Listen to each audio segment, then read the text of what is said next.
Thank you हमसे मिलने के लिए। हमारे से पूछा नहीं किसी ने। हम मंडावा पुलिस थाने से आए हैं, कुछ सवाल हैं तुम्हारे लिए रिया मनेरिया केस के बारे में। मैडम जी साहब, मैंने कुछ नहीं किया, मैंने फंसाया गया है। तो तुमने जुर्म क्यों कबूल किया? कमाल है, पुलिस वाले होके पूछ रहे हो। आपने नहीं मालूम झूठी गवाही दिवाने के लिए लोगों के साथ क्या किया जाता है?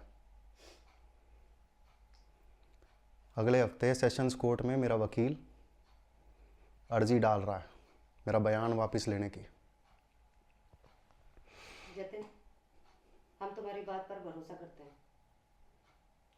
अगर तुम हमारा साथ दोगे तो हम तुम्हारा नाम इस केस से हटवा सकते हैं। लेकिन मैं आप पे भरोसा क्यों करूं?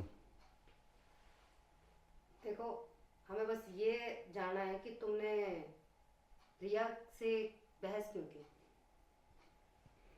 हम और दो मर्डर केस पे काम कर रहे हैं जो रिया के केस से काफ़ी मिलते जुलते हैं।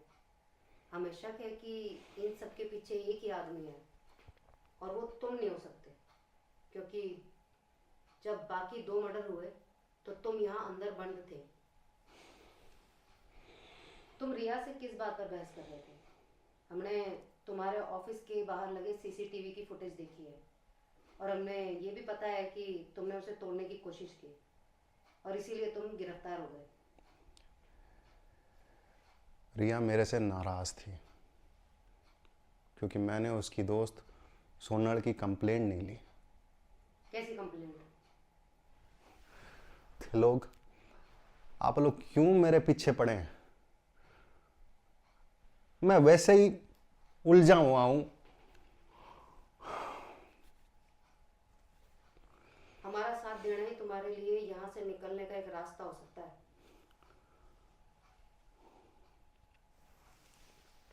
देखो साहब, मैडम जी,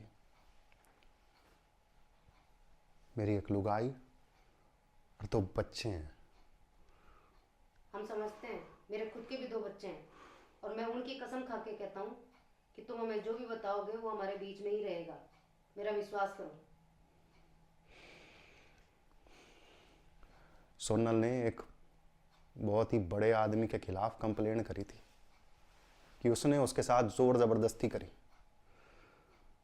और मैंने वो कंप्लेंट लिख भी ली, लेकिन फिर मुझे और मेरे परिवार को धमकी आने लगी और फिर मुझे ना चाहते हुए भी ना मामला रफा दफा करना पड़ा। रिया इसी बात से मुझसे नाराज थी। वह मासूम सी छोरी, उन बच्चों ने बहुत भरोसा किया मुझ पे मैडम, और मैंने उनको धोखा दे दिया। कौन था ये आदमी? हमारा चीफ गेस्ट महिपाल सिंह।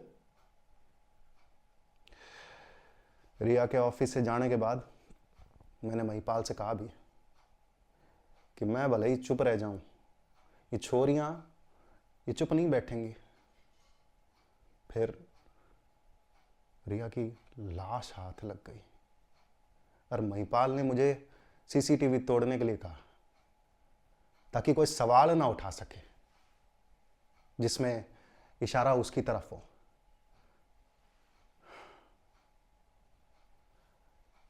अगर आपको मेरी बात पे विश्वास नहीं है ना मैडम जी, तो आप ध्वनि खर्रा और सोनल से पूछ लो। वो दोनों रिया के बहुत पक्के दोस्त थे।